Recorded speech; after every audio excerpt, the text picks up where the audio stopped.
Voilà. Je voudrais vous inviter à prendre à présent un texte avec moi dans le premier livre de la Bible, le livre de la Genèse, le chapitre 17. Nous lirons du verset 1 au verset 5. Genèse chapitre 17, du verset 1 à 5.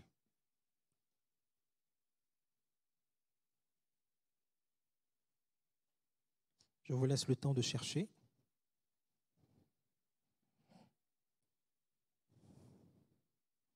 Genèse 17, 1 à 5. Lorsqu'Abraham fut âgé de 99 ans, l'Éternel apparut à Abraham et lui dit « Je suis le Dieu Tout-Puissant, marche devant ma face et sois intègre. J'établirai mon alliance entre moi et toi et je te multiplierai à l'infini. » Abraham tomba sur sa face et Dieu lui parla en disant « Voici mon alliance que je fais avec toi. Tu deviendras père d'une multitude de nations. On ne t'appellera plus Abraham, on t'appellera, mais ton nom sera Abraham, car je te rends père d'une multitude de nations. » Est-ce que vous avez déjà remarqué dans la Bible différentes expressions qui incluent à la fois Dieu et le fait de marcher? Est-ce que vous vous êtes amusé à regarder un peu cela dans la parole de Dieu?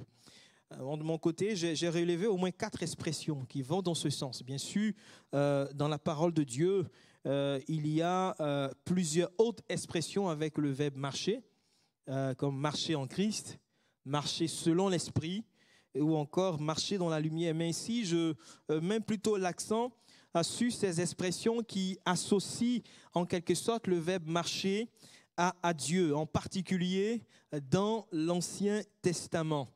Mon but ce matin n'est pas de développer toutes ces expressions.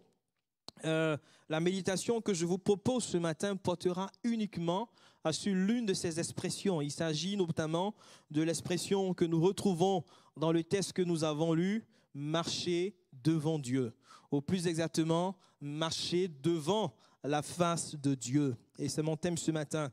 Mais avant de nous plonger dans le vif du sujet, je pense qu'il est aussi intéressant de rappeler brièvement les 3 autres ou les autres expressions qui incluent Dieu et ce verbe marcher. Tout d'abord, on pourrait parler ou mentionner l'expression marcher avec Dieu. Marcher avec Dieu. Et comme nous le savons, Enoch est le premier personnage de la Bible dont on nous dit qu'il marchait avec Dieu. Il a marché dans une communion constante avec Dieu pendant 300 ans, à partir de la naissance de son fils Métuséla. Comme il est dit dans Genèse 5, le verset 22 à 24. Il a aussi dit de Noé qu'il marchait avec Dieu, dans Genèse 6, le verset 9. Et plus tard, le prophète Michée va nous donner un aperçu du désir du cœur de Dieu pour chacun d'entre nous. Il a dit ceci dans Michée 6, le verset 8. « On t'a fait connaître, ô homme, ce qui est bien et ce que l'Éternel demande de toi. C'est que tu pratiques la justice, que tu aimes la miséricorde et que tu marches humblement avec ton Dieu. » Ensuite, dans la deuxième expression, c'est Dieu lui-même qui marche devant nous. Il marche devant nous dans quel but? Dans le but de nous guider dans le chemin. On a l'exemple de la colonne de nuée, la colonne de feu, dans Exode 13, le verset 21. Il marche devant nous dans le but d'aplanir nos sentiers, dans le but de les niveler, les rectifier, les dégager. Ésaïe 45, le verset 2. Il marche devant nous aussi dans le but de combattre pour nous. Deutéronome 1, le verset 30. Enfin, une troisième expression qui va présenter comme Dieu comme étant celui qui ferme la marche pour son peuple. En d'autres termes, Dieu non seulement nous sommes encouragés, invités à marcher avec lui, il marche devant nous également, il marche avec nous, mais il a aussi comme une arrière-garde pour son peuple, pour chacun d'entre nous. Exode 14, le verset 19, mais aussi Ésaïe 52, le verset 12. Revenons à présent au texte que nous avons parcouru ensemble, un texte dans lequel Dieu va exprimer un ordre à Abraham. Dieu va ordonner à Abraham de marcher devant sa face, de marcher devant lui. Et généralement, lorsqu'on parle de marcher devant une personne, qu'est-ce que cela veut dire? Qu'est-ce que cela signifie? Qu'est-ce que cela implique? Cela veut dire que nous marchons sous le regard de cette personne. Cela veut dire que marcher de sorte à ce que cette personne puisse nous voir, cette personne puisse nous observer. Cela veut dire qu'on n'agit pas derrière le dos de cette personne.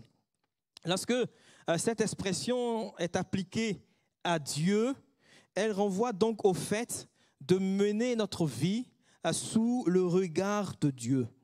Autrement dit, marcher devant Dieu, c'est se rendre compte de la présence de Dieu. C'est se rendre compte du regard de Dieu.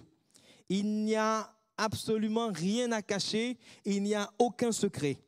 On ne fait pas les choses derrière le dos de Dieu. Si je peux ainsi m'exprimer, on est conscient que Dieu est présent. On est conscient que Dieu est là et qu'il nous voit. Et le texte que nous avons lu, en tout cas l'ordre formulé par Dieu à Abraham, peut littéralement se transcrire comme suit. « Conduis-toi devant ma face. Ne fais pas dépendre ta vie des circonstances extérieures, mais chacun de tes pas, à chaque pas que tu effectues, tu dois être pleinement conscient de ma présence. Tu dois être pleinement conscient que je suis là et tu dois marcher sous mon regard. » Mais avant d'aller plus loin, une question également qu'on pourrait se poser à tous, serait de savoir pourquoi est-ce que Dieu ordonne à Abraham de marcher sous son regard. Est-ce que quelque chose s'est passé, ou du moins, que s'est-il passé? Abraham a-t-il fait des choses derrière le dos de Dieu? Et en lisant ce texte, ça résonne comme un reproche. Je ne sais pas ce que vous en pensez, mais ça résonne comme un reproche. Marche devant ma face, sois intègre. Ça résonne comme un reproche qui est fait à Abraham. On a le sentiment que tout se passe comme si Dieu disait à Abraham de façon voilée, tu n'as pas marché devant ma face. Tu n'as pas marché sous mon regard. Tu as fait quelque chose, Abraham, derrière mon dos. Tu as agi selon ta propre sagesse. Tu as essayé de résoudre tes problèmes par tes propres forces, par tes propres moyens, au lieu de me laisser faire, au lieu de me laisser intervenir, au lieu de me laisser agir. Tu as pensé être en mesure de m'aider à accomplir mes desseins pour ta vie. C'est pourquoi Dieu vient ici en quelque sorte pour corriger un problème dans la vie d'Abraham. Il vient pour corriger ce que Abraham a fait derrière son dos. Il vient pour corriger ce que Abraham a fait en suivant le mauvais conseil de sa femme Sarah. Alors que dans Genèse, le chapitre 16, alors que ce patriarche et son épouse étaient avancés en âge et n'avaient toujours aucun enfant, alors que la promesse de Dieu tardait à s'accomplir dans leur vie, 10 longues années à attendre la réalisation de cette promesse, Sarah a trouvé la solution. Elle a persuadé son mari d'aller avec sa servante Agar pour obtenir l'héritier promis. Abraham a fait comme sa femme lui a dit. Il est allé avec Agar. Agar, bien évidemment, est tombée enceinte et elle a donné naissance à Ismaël. Pourtant, il est dit dans Genèse chapitre 15 que Abraham a eu confiance en la promesse de Dieu et Dieu l'a déclarée juste à ses yeux. Abraham avait saisi par la foi la promesse concernant l'héritier. Il a aussi dit dans Genèse le chapitre 15 que Dieu s'est engagé d'une manière symbolique envers Abraham afin de le rassurer, afin de lui confirmer la promesse qui lui a été faite. On va lire une portion de ce texte de Genèse 15, s'il vous plaît. On peut lire les versets 8 à 10. Et puis on lira aussi le verset 17 du même chapitre de Genèse 15. Genèse 15, versets 8 à 10. Il est dit ceci, et il dit, Seigneur éternel, à quoi connaîtrai-je que je le posséderai? Et il lui dit, prends une génisse de 3 ans, et une chèvre de 3 ans, et un bélier de 3 ans, et une tourterelle, et un jeune pigeon. Et il prit toutes ces choses, et les partagea par le milieu, et en mit les moitiés, l'une vis-à-vis de l'autre, mais il ne partagea pas les oiseaux. Verset 17. Et il arriva que le soleil s'étant couché, il eut une obscurité épaisse. Et voici une fournaise fumante et des flammes qui passaient entre les pièces des animaux. Selon une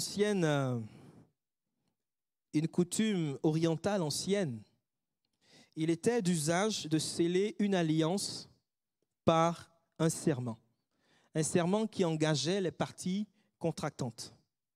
Ce serment nécessitait qu'un ou plusieurs animaux soient sacrifiés et coupés en 2 moitiés, disposés face à face. Et c'est ce qui s'est passé dans le texte que nous venons de lire ensemble. Les parties contractantes, par la suite, passaient entre les morceaux pour sceller l'alliance. Et par ce rituel, elles acceptaient symboliquement d'être traitées comme ces animaux. C'est-à-dire qu'elles acceptaient d'être coupées en 2 si elles ne respectaient pas leur engagement. C'était symbolique. Il s'agissait d'une auto-malédiction. On se maudissait soi-même si on ne respectait pas l'engagement qui avait été pris. Et on va retrouver la même pensée dans Jérémie 34, du verset 18 au verset 19. Et ici, dans le chapitre 15 du livre de la Genèse, Dieu est passé entre les morceaux sous la forme d'une fournaise fumante et des flammes. Et Dieu, on peut le remarquer, s'est engagé seul. Abraham était là comme un simple spectateur. Dieu a utilisé ce rituel qui était bien connu des hommes de l'époque, comme pour dire symboliquement à Abraham, si je ne respecte pas mon engagement, j'accepte d'être traité comme ces animaux. Si je n'accomplis pas, je ne réalise pas mes desseins dans ta vie, on peut me prendre la vie. On peut me couper en 2 si je ne tiens pas ma promesse. Bien-aimés frères et sœurs, Dieu est allé aussi loin que possible pour rassurer Abraham qu'il allait tenir parole. Bien évidemment, Dieu ne peut pas être coupé en 2 comme ces animaux. Mais Dieu ici simplement s'adapte à la compréhension d'Abraham en utilisant ce rite qui était bien connu dans ces temps anciens. Dieu s'adapte tout simplement. Mais Dieu prend un engagement qui est assez fort pour rassurer Abraham. Et malheureusement, en dépit de toutes ces garanties qui ont été données par Dieu, cet homme dont il a dit qu'il a eu confiance en Dieu, à un moment donné dans son cheminement avec Dieu, a douté que Dieu pouvait tenir ses engagements, que Dieu pouvait faire de lui le père d'une multitude de nations. Et le moyen proposé par Sarah paraissait peut-être noble à leurs yeux. C'était, semble-t-il, conforme à la coutume de l'époque. Mais ce moyen traduisait en réalité un manque de confiance en Dieu. Par ce moyen, Abraham ne laissait pas à Dieu le soin d'accomplir sa promesse dans sa vie, en son temps. Par ce moyen, Abraham se détournait tout simplement du chemin de la foi. Par ce moyen, Abraham a consenti à aider Dieu en faisant les choses derrière le dos de Dieu, en agissant selon sa propre sagesse. Bien-aimé, est-ce que comme Abraham, et je me pose à moi également la question, il t'est arrivé d'aider Dieu à accomplir sa promesse. Et peut-être que c'est le cas en ce moment pour quelques-uns parmi nous, pour quelqu'un parmi nous. D'aider Dieu à accomplir ses promesses dans ta vie. D'aider Dieu à accomplir certaines choses dans ta vie en agissant selon tes propres moyens, en agissant selon ta propre sagesse. Est-ce qu'il t'est arrivé ou il t'arrive en ce moment d'agir derrière le dos de Dieu, de ne pas marcher sous le regard de Dieu? Peut-être que ce matin, le Seigneur veut aussi corriger ce problème dans la vie de quelqu'un parmi nous, en t'interpellant simplement sur le fait que lui, Dieu, il veut vivre avec toi dans une relation ouverte. Il désire ce matin que tu cesses de faire les choses derrière son dos. Et si ce matin, tu réalises effectivement que tu ne marches pas sous le regard de Dieu, que tu agis selon ta propre sagesse, selon ta propre intelligence, selon tes propres forces, le Seigneur t'encourage à marcher devant lui, à marcher sous son regard. Proverbe 3, les versets 5 et 6 disent ceci: « Confie-toi en l'Éternel de tout ton cœur et ne t'appuie pas sur ta propre sagesse. Reconnais-le dans toutes tes voies et c'est lui qui aplanira tes sentiers. » Que se passe-t-il quand on fait les choses derrière le dos de Dieu? Quelles sont les conséquences possibles de cette façon de faire, d'agir? On pourrait indiquer 3 conséquences négatives possibles liées à l'attitude d'Abraham. Peut-être qu'on pourrait encore énumérer ou mentionner plusieurs autres conséquences, mais ce matin, je voudrais seulement me focaliser sur 3 conséquences en me basant toujours sur l'histoire de ce patriarche. La première conséquence, ce sont les vives tensions générées par le comportement d'Abraham, les vives tensions dans sa maison, dans son foyer. La Bible déclare que lorsque Agar s'est vue enceinte, elle a commencé à mépriser sa maîtresse. C'est moi, Agar, qui joue maintenant le rôle qui t'est dévolu. C'est moi, Agar, qui joue le rôle de l'épouse, puisque c'est grâce à moi que Abraham aura enfin un enfant.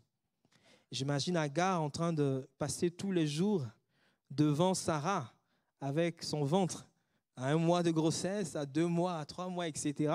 Et en train de regarder avec beaucoup de mépris sa maîtresse Sarah et comment Sarah a dû être peinée par l'attitude de sa servante Agar parce qu'elle s'est vue enceinte.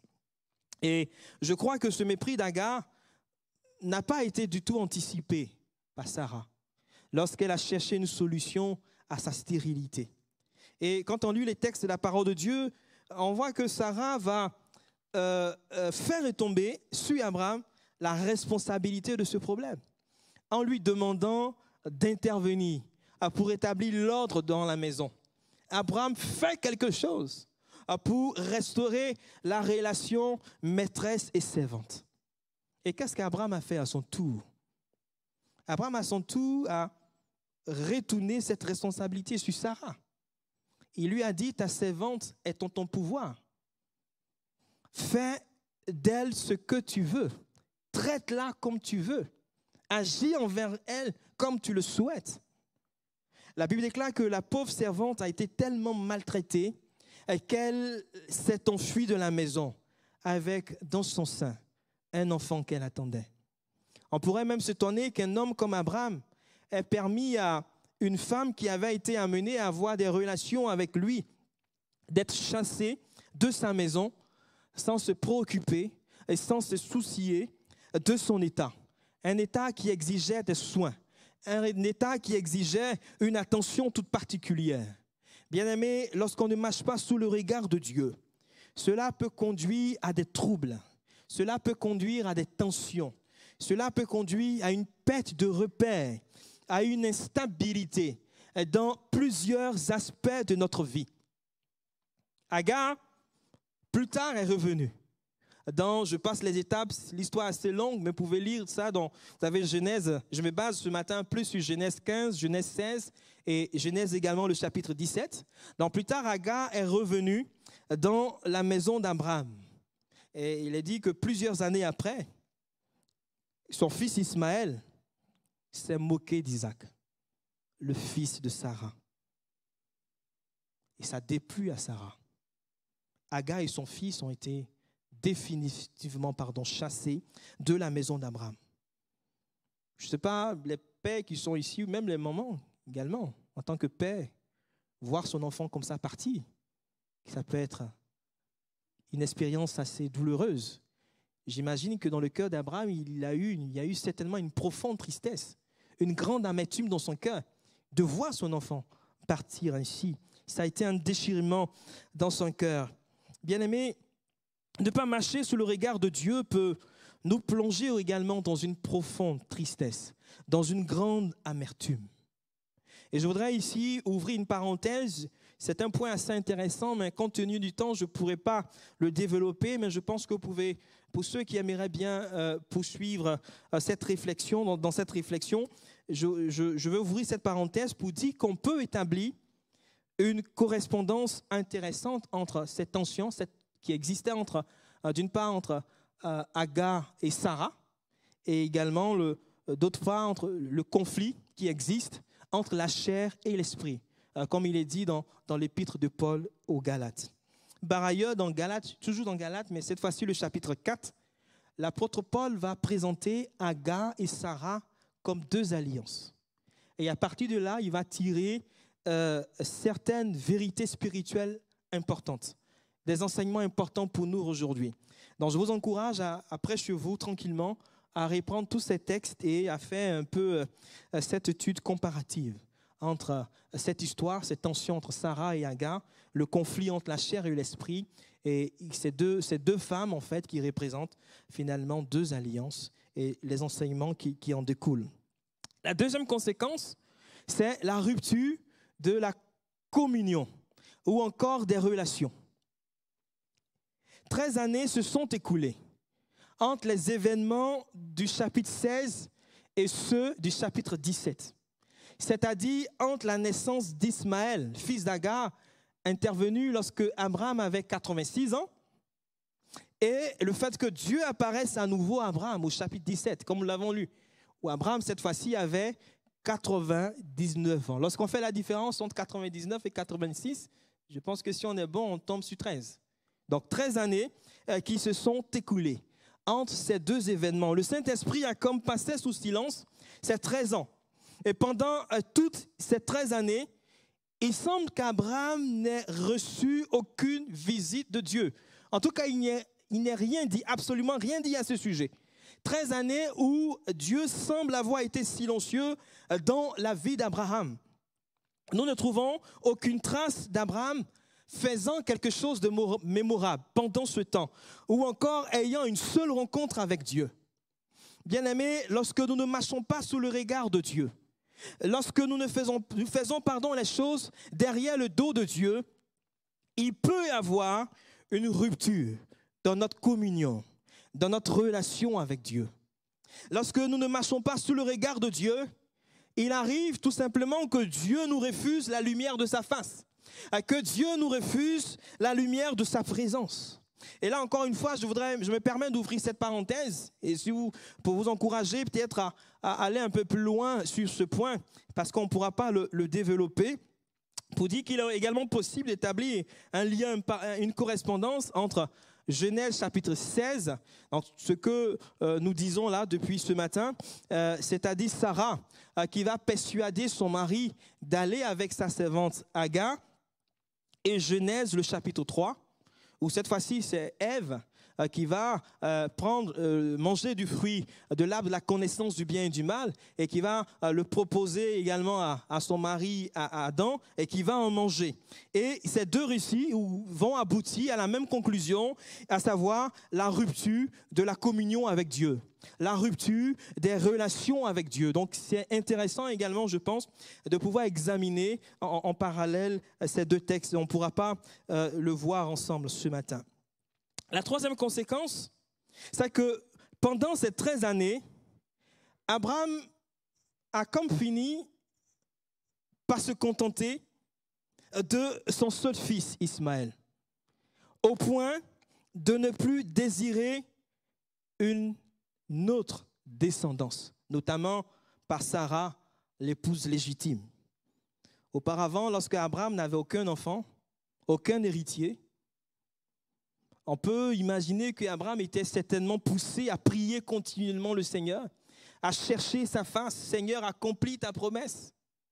On peut imaginer qu'Abraham soupirait après la réalisation de la promesse, parce que cette promesse de Dieu était tellement ancrée, était tellement enracinée dans son cœur qu'il brûlait du désir de la voir se réaliser, s'accomplir dans sa vie. Mais à présent, Abraham pense avoir obtenu ce qu'il voulait. Abraham n'a plus le temps. Abraham est trop occupé à prendre soin de son fils charnel. La présence de ce fils né selon la chair lui prend beaucoup de temps et le retient.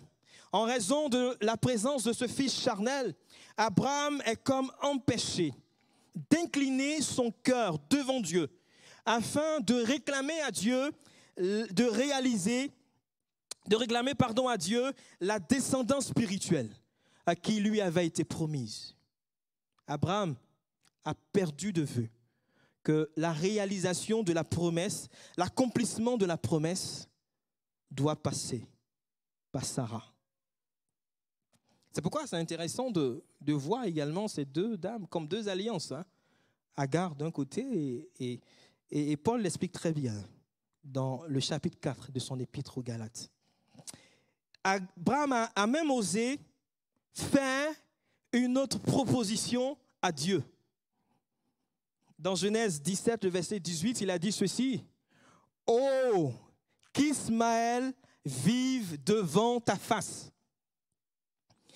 Qu'Ismaël soit le bénéficiaire de toute la plénitude de la promesse. » Bien évidemment, Dieu a refusé cette proposition d'Abraham.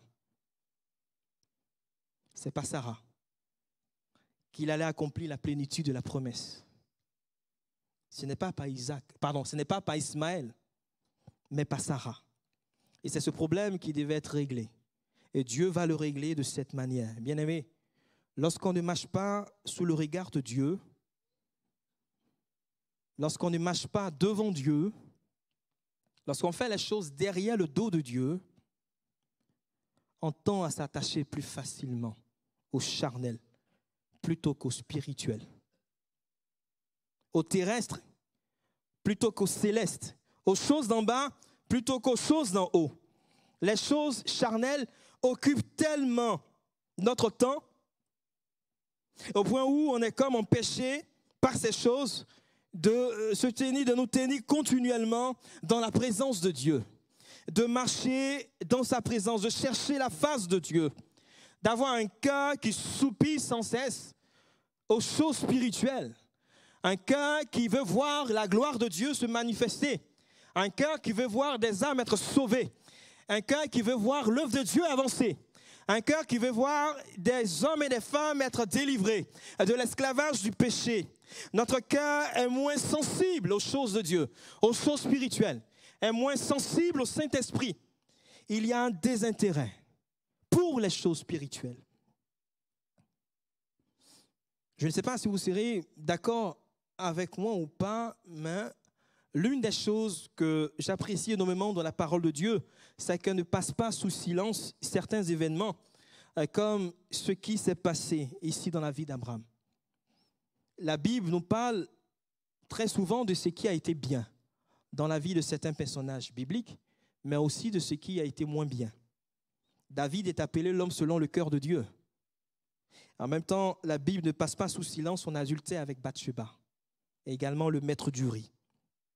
La Bible nous dit qu'Abraham a eu confiance en Dieu, mais elle ne passe pas aussi sous silence tout ce que nous décrivons là, depuis ce matin, depuis que nous sommes là. Elle ne passe pas sous silence que cet homme de foi, à un moment donné dans son parcours, a douté de l'accomplissement de la promesse de Dieu. au point de faire les choses derrière le dos de Dieu. Ces choses ne sont pas écrites pour que nous puissions dire, mais comme Abraham agit de cette manière, moi aussi je vais me comporter, je vais agir de cette manière. Comme David agit de cette manière, de cette façon, moi aussi je vais faire comme David a fait. Bien-aimés, la vie de chacun de ces personnages de la Bible constitue pour nous aujourd'hui aussi bien des exemples à suivre, mais aussi des avertissements. Nous devons suivre leur exemple dans ce qu'ils ont fait de bien aux yeux de Dieu. En revanche, la Bible ne nous demande pas de reproduire ces attitudes qui n'ont pas glorifié le nom de Dieu, ces attitudes qui ont déplu à Dieu. Ce sont des avertissements pour nous aujourd'hui. En même temps, cela nous montre aussi que nous sommes tous des Abraham, nous sommes tous des David, dans le sens où nous sommes tous des êtres humains. Il peut nous arriver de manquer de marcher devant Dieu. Et peut-être que quelqu'un ce matin se dit, oui, moi comme Abraham, j'ai cru en Dieu. J'ai placé ma confiance en Dieu. J'ai été justifié parce que j'ai mis ma confiance, j'ai mis ma foi en Dieu. J'ai été déclaré juste.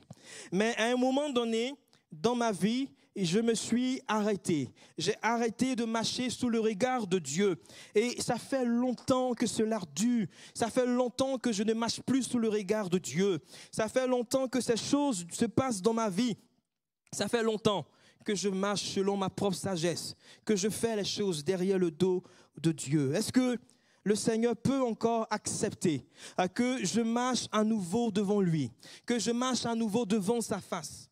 Mon frère, ma soeur, je voudrais ce matin te dire simplement que si ça fait longtemps que tu as cessé de marcher sous le regard de Dieu, ça fait aussi longtemps que Dieu attend ce moment, que Dieu attend ce temps où tu marcheras à nouveau devant sa face. Vous savez, en dépit de ces 13 années de silence, on voit que Dieu, dans sa grâce, n'a pas oublié Abraham. Dieu, dans sa grâce, n'a pas abandonné Abraham. Dieu, dans sa grâce, n'a pas délaissé Abraham dans son état, dans sa situation. Il aurait pu dire, Abraham, c'est bien fait pour toi. Je t'ai fait une promesse. Pourquoi tu n'as pas eu confiance en moi? Pourquoi est-ce que tu as voulu et tu as fait, et tu as marché, tu as fait les choses derrière mon dos?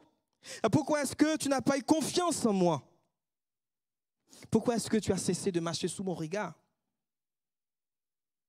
Bien-aimé, en dépit de tout ce qui s'est passé, Dieu va entreprendre de récupérer Abraham en déployant un moyen important.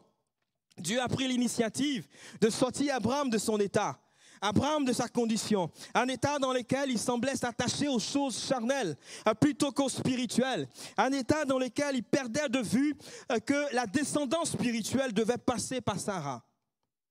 Bien-aimé, le moyen employé par Dieu a été de visiter Abraham à nouveau. Le moyen employé par Dieu a été d'apparaître à Abraham une nouvelle fois. Et ce matin, je voudrais t'encourager pour te dire que de la même manière, le Seigneur vient à toi aujourd'hui par sa parole pour t'exhorter, pour t'encourager, pour te dire, mon enfant, ma fille, mon fils, tu peux encore marcher sous mon regard. Tu peux encore marcher devant ma face. C'est encore possible pour toi aujourd'hui. Il vient à toi pour te sortir de l'état dans lequel tu te trouves en ce moment, afin de te conduire dans un état de haute dignité, où tu seras amené à marcher sous son regard, parce qu'il t'aime. Je veux terminer avec ce dernier point pour dire finalement comment est-ce que nous pouvons marcher devant la face de Dieu. Et comment nous pouvons marcher sous le regard de Dieu. Bien sûr, toujours en me basant sur l'exemple d'Abraham, sur les textes que nous parcourons ensemble. Et le premier point ici, c'est que marcher sous le regard de Dieu passe par la justification. La justification sur la base de la foi en Jésus-Christ. Marcher dans une relation ouverte avec Dieu passe d'abord par l'acceptation de Jésus-Christ comme Seigneur et Sauveur dans notre cœur. Cela passe par la justification. La justification qui est basée sur la foi en Jésus. Qui est basée sur ce que Jésus a accompli pour chacun d'entre nous. en offrant sa vie en sacrifice sur le bois de la croix. La Bible dit qu'Abraham eut confiance en Dieu, qu'il le lui imputa à justice. Et comme je le disais au premier culte, le dimanche dernier, le pasteur Patrick Giraudet nous a entretenu sur les bienfaits de la justification. Et ce matin, ce que je peux rajouter, c'est de dire simplement que de la même manière que tous ceux et toutes celles qui placent leur foi, leur confiance dans la mort et dans la résurrection du Seigneur Jésus, sont déclarés non coupables, sont déclarés justes, sont déclarés non coupables aux yeux de Dieu. Et ils reçoivent le plein pardon de leurs péchés. Ils peuvent donc marcher avec Dieu, dans une communion heureuse et constante avec Dieu.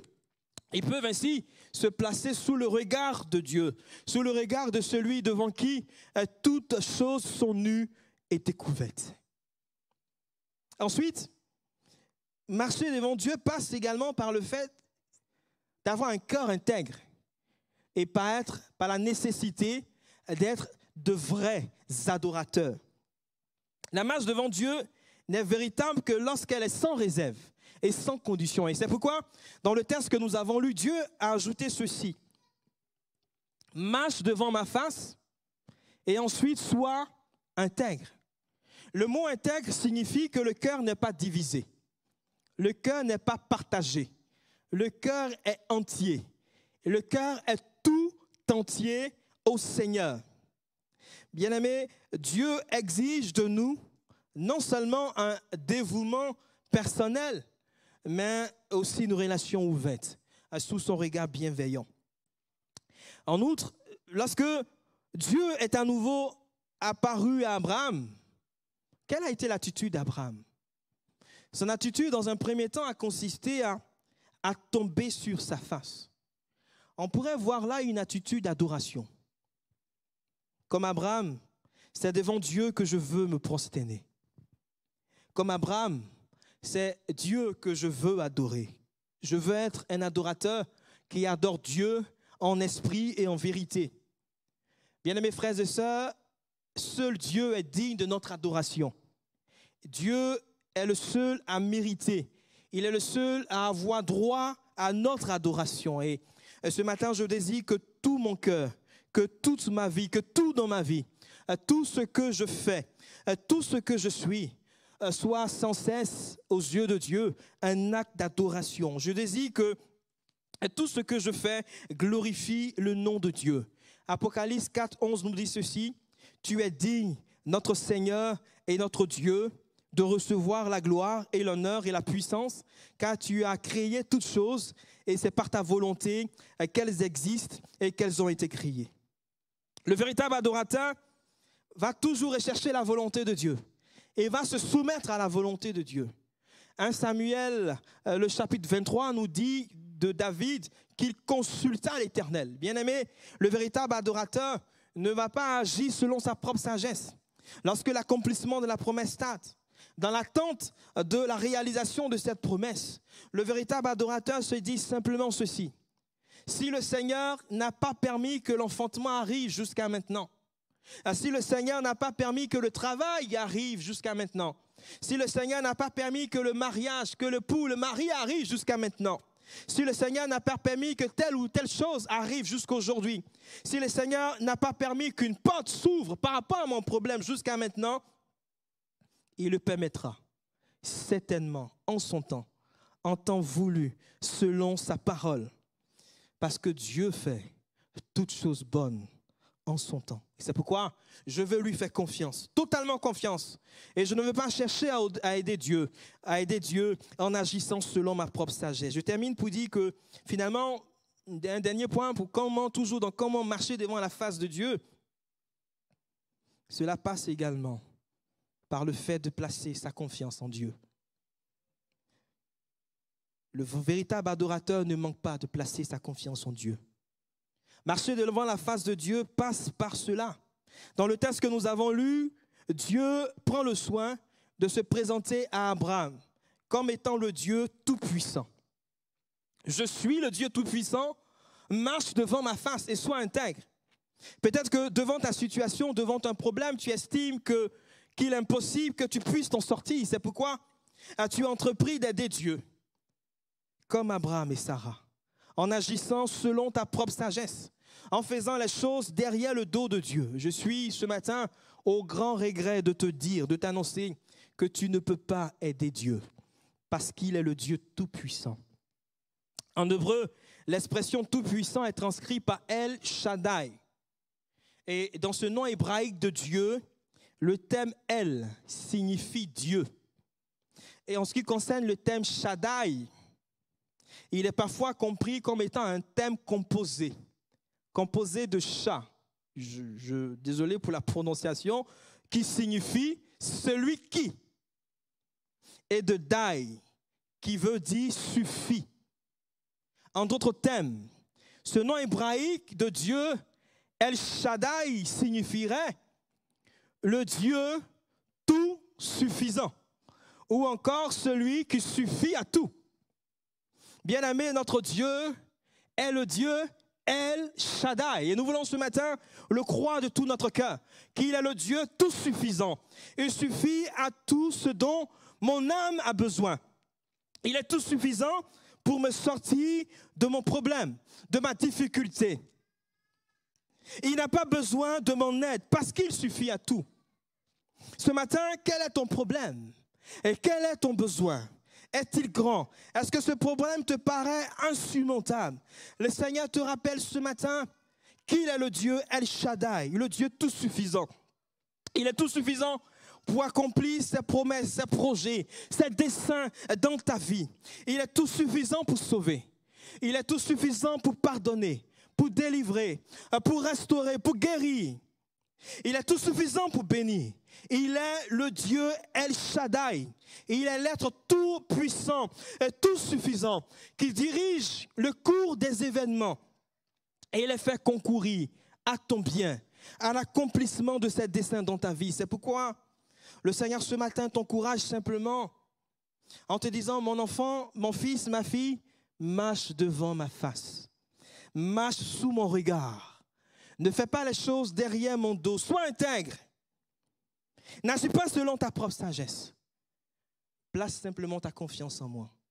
Parce que je suis le Dieu El Shaddai. Nous allons couper nos fronts, nous allons fermer nos yeux. Et peut-être que quelqu'un ce matin s'est reconnu dans tout ce qui a été partagé. Peut-être que tu réalises que ça fait longtemps que tu ne marches pas sous le regard de Dieu. Peut-être que tu avais commencé à marcher sous le regard de Dieu à un moment donné, il y a eu cette interruption. Et tu as commencé à faire les choses derrière le dos de Dieu, à agir selon ta propre sagesse. Mais ce matin, peut-être que tu veux revenir dans cette marche sous le regard de Dieu. Si c'est ton cas, je voudrais simplement t'inviter là où tu es à lever ta main, nous allons prier pour toi. Et peut-être que vous pouvez baisser les mains au fur et à mesure. J'ai vu votre main, j'ai vu votre main. Est-ce qu'il y a encore d'autres personnes? Amen, j'ai vu votre main.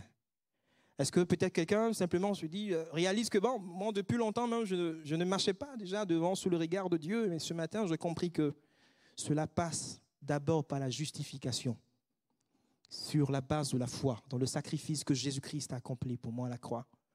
Et vous voulez simplement prendre l'engagement ce matin de recevoir Jésus-Christ dans votre cœur comme votre Seigneur et votre Sauveur, si cela n'a pas encore été fait. Si c'est votre cas ce matin, vous pouvez également aussi lever la main. Et nous allons prendre le temps de prier avec vous. Levez la main pour dire, comme oui, Seigneur, je m'engage à te recevoir dans mon cœur, comme mon Seigneur et mon Sauveur, parce que je veux marcher sous ton regard. Et s'il y a des personnes ce matin qui veulent prendre cet engagement, vous pouvez également lever la main. Est-ce qu'il y a aussi peut-être ce matin quelqu'un qui est impatient? Comme nous avons dit, ça faisait 10 ans que Abraham et Sarah attendaient la réalisation de la promesse de Dieu. Et ils ont été pris d'impatience au point d'envisager d'aider Dieu par des moyens humains. Et par la même occasion, ils n'ont pas laissé à Dieu le soin d'agir dans leur vie, dans leur situation. Peut-être que ce matin, dans ta vie, la porte tarde à s'ouvrir. L'accomplissement de la promesse tarde. Les choses tardent dans ta vie. Et peut-être que quelqu'un ce matin est sur le point de vouloir aider Dieu, d'envisager une solution de ce genre, dans le but d'aider Dieu, en faisant les choses derrière le dos de Dieu. Je voudrais vous encourager simplement à mettre votre foi et votre confiance dans le Dieu El Shaddai, le Dieu tout suffisant. Et si vous avez besoin, quand vous êtes dans la prière, là où vous êtes, levez simplement la main. Et nous allons implorer la grâce de Dieu, demander à Dieu d'agir dans votre vie.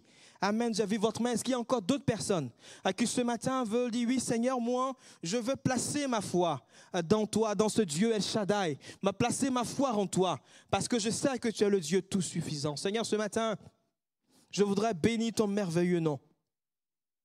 Nous avons partagé ta parole. Seigneur, tu connais nos cœurs. Nos cœurs, notre Dieu, sont à nu devant toi. Seigneur, notre Dieu, et ce matin, nous implorons ton aide. Nous implorons ta grâce, notre Dieu. Notre Père, nous avons examiné cette histoire d'Abraham, qui a eu confiance en toi, mais qui à un moment donné, Seigneur, notre Dieu, a envisagé de marcher selon sa propre sagesse. Et peut-être que ce matin, comme nous l'avons dit, quelques-uns parmi nous, cela fait maintenant plusieurs moments qu'ils marchent loin de ton regard, qu'ils font les choses derrière ton dos. Et ce matin, notre Dieu désire revenir à toi, notre Dieu, dans cette marche sous ton regard. C'est pourquoi je veux te les apporter, afin que Seigneur, tu les fortifies. Je veux te les apporter afin que Seigneur, notre Dieu, tu les encourages, parce que tu n'as pas oublié, tu n'as pas abandonné Abraham dans son état. Et Seigneur, tu ne les abandonnes pas dans cet état, Seigneur. Merci pour le pardon que tu accordes à chacun. Et merci, notre Dieu, pour ta grâce. Merci, notre Dieu, de sortie, notre Dieu, dont ta grâce est bien-aimée de ces conditions, cet état dans lequel il se trouve maintenant. Seigneur, je prie également pour celles et ceux qui sont tentés, notre Dieu, notre Père, de faire les choses selon leur propre sagesse, d'utiliser leurs propres moyens, parce que la porte tarde à s'ouvrir, parce que notre Dieu, la promesse tarde à s'accomplir. Seigneur, notre Dieu, je te prie ce matin de les encourager et qu'ils, notre Dieu, patientent, qu'ils attendent, Seigneur, parce que tu fais toutes choses bonnes en son temps. Notre Dieu, qu'ils placent ce matin leur foi et leur confiance dans le Dieu El Shaddai, le Dieu tout-puissant, le Dieu tout-suffisant, le Dieu à qui rien n'est impossible, Seigneur. Ce matin, nous implorons ta grâce. Merci, notre Dieu, pour ton aide et merci, notre Dieu, pour ton secours dans la vie de tout un chacun. Au nom de Jésus-Christ. Amen. Amen. Que le nom du Seigneur soit béni.